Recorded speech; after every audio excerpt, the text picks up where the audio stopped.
大家好，欢迎收听 AI 每日科技报，我是主持人 Emma。我是 Jason， 很高兴又能和大家在这里聊聊 AI 的最新发展。我们这个节目有一个很有趣的起源，刚开始是一群工程师，因为对 AI 趋势非常关心，他们每天都会收集美国主流科技媒体的 AI 新闻，翻译、整理之后自己内部交流。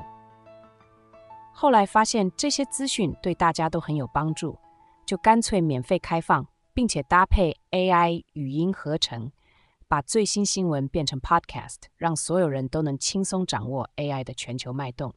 没错，现在我们大概每周更新2到3集，涵盖全球 AI 相关的新闻。AI 技术正在快速颠覆我们的生活，无论是艺术创作、教育学习、自然探索、社群安全，甚至是人际沟通，都有 AI 的身影。今天我们就带来5则最新新闻，一起来看看 AI 怎么影响我们的世界。我们先来聊聊第一则新闻，关于 AI 音乐的突破。英国有一位37岁的视觉设计师 Oliver McCann， 他的舞台名字叫做 Emoliver。有趣的是，他完全不会演奏乐器，也不会唱歌，甚至没有任何音乐训练背景，但他却靠着 AI 创造出不同风格的歌曲，从独立流行到电子灵魂，甚至乡村饶舌，作品居然非常受欢迎。而且它不只是玩票性质，他的作品在串流平台上突破300万次播放，还因此跟独立唱片公司 Hollywood Media 签约，成为第一位以 AI 创作音乐而获得唱片公司青睐的创作者。这对音乐界来说，真的是一个划时代的里程碑。这里有一个背景值得补充，像 ChatGPT 一样，现在也有一些专门生成音乐的 AI 工具，例如 Suno、Iva 或者 OpenAI 早期推出的 Jukebox。这些模型的核心概念就是透过深度学习，把大量的音乐数据、旋律、和弦、节奏进行训练，然后生成全新的乐曲。换句话说，即使你完全不懂乐理，也能用这些工具做歌。这也解释了为什么 Oliver McCann 能做到这件事。他可能只需要提供歌词或描述想要的氛围，例如来一首像是 Billie Eilish 的黑暗流行风格， AI 就能生成一首完整的曲子，再加上后制和编曲调整，就能发布到 Spotify、Apple Music 等平台。不过这件事也引发争议，3大唱片公司环球、华纳、索尼已经对一些 AI 公司提出诉讼，因为他们质疑这些 AI 工具是否使用了版权音乐来训练。假设一首歌是靠分析 Taylor Swift 的作品来生成，那产权到底归谁？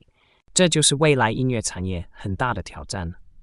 一方面 AI 降低了音乐创作的门槛，让每个人都能写出下一首爆红歌曲。另一方面，传统音乐人可能会觉得自己的饭碗被抢走。你看数据，光是在 Deezer 这个串流平台上，每天大约有 18% 的新歌是完全由 AI 生成的。这个比例已经不容小觑。Oliver McCann 也提出一个观点，他认为 AI 不会取代音乐人，而是让更多人有机会创作。他说，下一首热门歌曲可能来自一个原本完全不懂音乐的人。这句话听起来既令人兴奋，也让音乐产业战战兢兢。我觉得这会带来一个新时代。想象一下，10年前 YouTube 让素人歌手有机会走红，而现在 AI 让更多没有音乐基础的人也能被发现。音乐的民主化正一步步发生。接下来我们看教育领域，现在很多老师都苦恼，学生写作业时过度依赖 ChatGPT 或其他 AI， 甚至直接把答案交上去，这对教学来说确实是一个挑战。于是就有一个叫做 MathGPT AI 的平台，定位非常特别，它不是帮你直接解题，而是像一个反作弊导师。它会用苏格拉底式提问来引导学生思考，而不是把答案直接端上桌。苏格拉底式提问指的是透过不断发问，引导学生自己去思考和推理，而不是单向告诉你答案。这样的方式其实比传统死记硬背更能帮助学生理解数学概念。而且这个平台已经在美国30所大学试点，包括宾州州立大学、塔夫茨大学和自由大学。教授们发现它真的能帮忙，因为它不只会对学生提问，还能自动生成考题，甚至提供自动评分。举例来说，如果一个学生在学三角函数 ，MathGPT AI 会问：假设一个直角三角形，其中一个角是30度，那对边和斜边的比例是多少？它不会马上告诉你是1/2，而是会继续问：你记得正弦函数的定义吗？慢慢引导你思考。这就像是一个永远有耐心的助教。对老师来说，它还能自动生成习题集、作业，甚至根据课程进度做调整。教授还能设定 AI 辅导的使用规则，比如只允许在练习题时使用，考试则完全禁止。这样的设计能在防止作弊和鼓励学习之间找到平衡，因为完全禁止学生用 AI 几乎不可能，但若是引导他们正确使用，那 AI 就能成为提升学习的一大利器。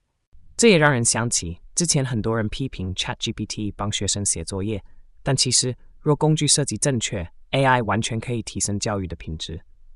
例如 MathGPT AI 还计划扩展到化学、经济学、会计，甚至推出手机版，让学生随时随地学习。最重要的是，它的系统设计强调不会聊无关的话题，也就是不会突然变成心理咨商或闲聊，这样能避免学生过度依赖或分心。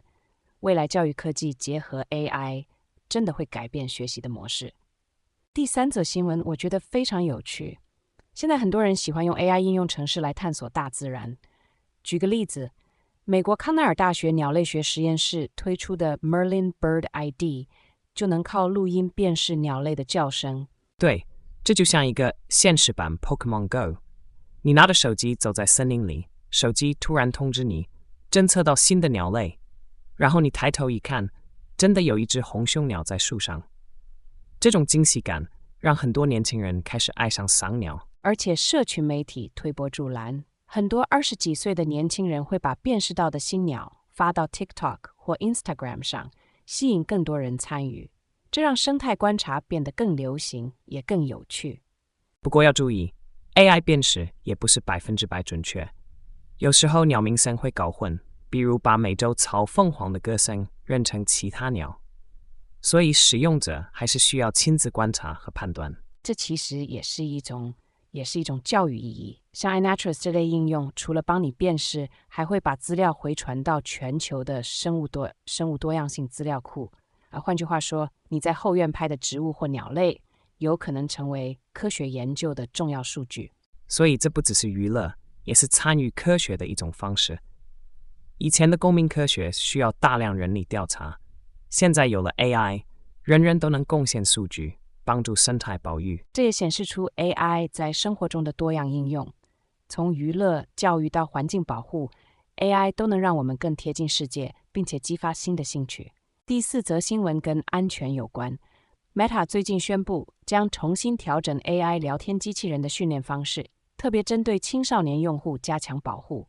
这是因为先前有媒体调查发现， Meta 的一些 AI 聊天机器人竟然能和未成年人讨论自伤、饮食失调，甚至性相关的敏感话题。这当然引起了很大争议。美国参议员和4位州检察总长联名要求调查。所以现在 Meta 宣布，未来的 AI 聊天机器人将不会回应这类敏感话题，而是会引导青少年去寻找专业资源，比如心理辅导热线或专业网站。此外，一些可能引发不当对话的 AI 角色，青少年用户也无法使用，只能选择偏向教育或创造力的角色。这很重要，因为对青少年来说， AI 聊天机器人可能就像是一个永远在线的朋友，但如果这个朋友传递了错误或不当讯息，后果会非常严重。这也反映出 AI 发展的一个核心议题：安全与责任。AI 不只是技术问题，还牵涉到伦理与监管。尤其当使用者是未成年人时，厂商必须负起更多责任。Meta 的这个决定或许会短期内限制一些功能，但长远来看，只有在安全的前提下， AI 才能被更多人接受和使用。最后一则新闻，我觉得很励志。爱沙尼亚有一家新创公司 Vocal Image， 专门做声音与沟通训练。他们的应用程式已经被下载超过400万次，帮助很多人提升口语能力。他的创办人 Nick LaCoica 的故事很感人。他本来因为口语障碍常常被霸凌，直到遇到一位语音教练，才开始慢慢改善发音与表达。后来他决定用 AI 技术，把这种训练模式做成一个应用程式，让更多人受惠。这个应用提供了很多互动练习，例如绕口令、呼吸控制，甚至手势建议。AI 会及时回馈你的声音表现，并给出个性化建议。对很多在职场需要演讲或开会的人来说，这非常实用。更特别的是，它也支持一些社群需求，像是对 LGBTQ 群体来说，很多人希望能调整自己的声音以符合身份认同。这个应用也提供相应的支持。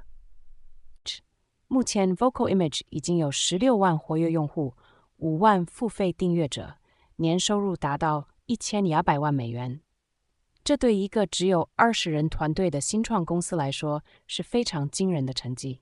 而且这家公司还成功完成360万美元的种子轮资，并获得欧洲 AI 创业计划支持。未来他们计划推出更多语言版本，帮助不同文化背景的人都能改善沟通能力。这就是 AI 的魅力，它不仅能解决技术问题，更能改变人的人生。从被霸凌到成为创业家， Nick 的故事就是最好的例子。今天我们聊了5则新闻，从 AI 音乐创作、教育平台、自然探青少年安全，到声音培训，大家可以看到 AI 几乎已经渗透到生活的每个角落。AI 不只是冷冰冰的技术，它正在变我们的学习方式、娱乐方式，甚至是我们看待自我和世界的方式。这就是我们做这个节目的初衷，希望能带大家持续关注 AI 的发展。如果你喜欢我们的节目，记得订阅 AI 每日科技报。我们在 YouTube、Spotify、KKBox、Apple Podcast 都能找到。也非常欢迎大家留言，告诉我们你的想法或建议。没错，你的回馈对我们很重要，也能帮助我们做得更好。AI 的世界变化太快，我们一起跟上这股浪潮。感谢大家的收听，我是 Emma， 我是 Jason， 我们下回见。